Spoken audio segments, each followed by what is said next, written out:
সকল অহংকার হে আমার ডুবাও চোখের জলে করে দাও হে তোমার চরণ ভৃঙ্গার কালে।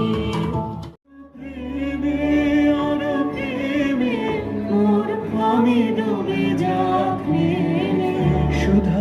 সংস্কৃতি আধিকারিক মাননীয় শ্রী রামশঙ্কর মণ্ডল মহোদয় মেহবুব হাসানের বক্তব্য শুনি। প্রথমেই আমি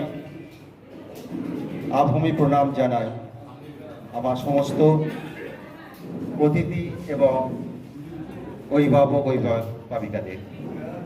আজ দেখতে দেখতে 32টা বছর আমরা পেরিয়ে এলাম। আমরা করোনার পর সেইভাবে অনুষ্ঠান করতে পারিনি। করোনার পর আবার আমরা আমাদের বাৎসরিক উৎসব আজকে করছি।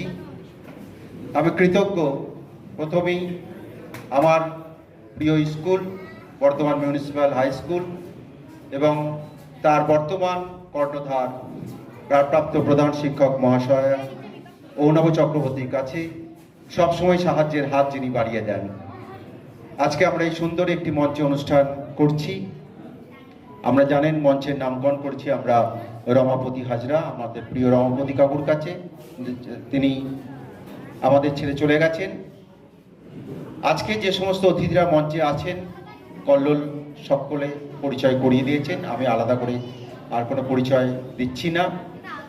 আমার সামনে যে সমস্ত গুণী মানুষ বসে আছেন আমি দেখতে পাচ্ছি অরবিন্দু কাকু এসছেন, ললিত কাকু এসছেন, শ্যামাদা এসছেন, জাহাঙ্গীর দা এসছেন, আমাদের সভাপতি সহসভাপতি এবং অগণিত দর্শক, আমাদের সহযোদ্ধার পক্ষ থেকে বিশ্বজিৎ দা, দেবনাথ দা, আমাদের যিনি স্মরণিকার প্রস্তুত করেছেন সুবীর, সকলকে আমার পক্ষ থেকে এবং যারা সাংবাদিক বন্ধুরা এসছেন সকলকে আমার বর্ধমান ছন্দের পক্ষ থেকে অনেক অনেক প্রণাম, শুভেচ্ছা।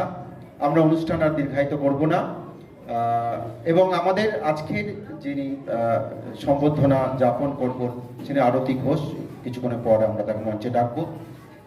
বিশিষ্ট নাট্যকর্মী, নাট্যশিল্পী। তো আমার বন্ধু কল্লোল গোটা অনুষ্ঠানটায় সুরাজভাবে অনুষ্ঠানটা পরিচালনা করছে। কৃতজ্ঞ যে আমরা 33 বছর এখনো আছি। আশা করছি আরো 33টা বছর আমরা এইভাবে কাটিয়ে